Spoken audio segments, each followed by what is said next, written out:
Okay, seated breathing drill with the head turned. So come to the front of the chair, hands come back of the chair so that we are broad through the collarbone and chest.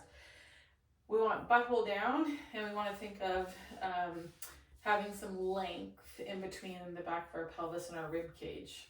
Okay, then we're gonna take our ear to the shoulder and turn the head.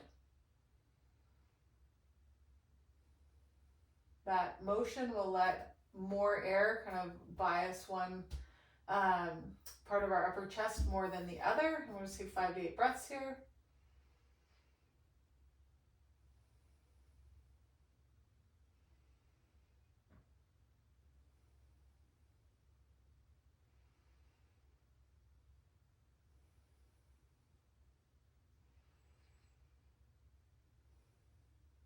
Okay, then we'll bring the head back to center and we'll switch sides.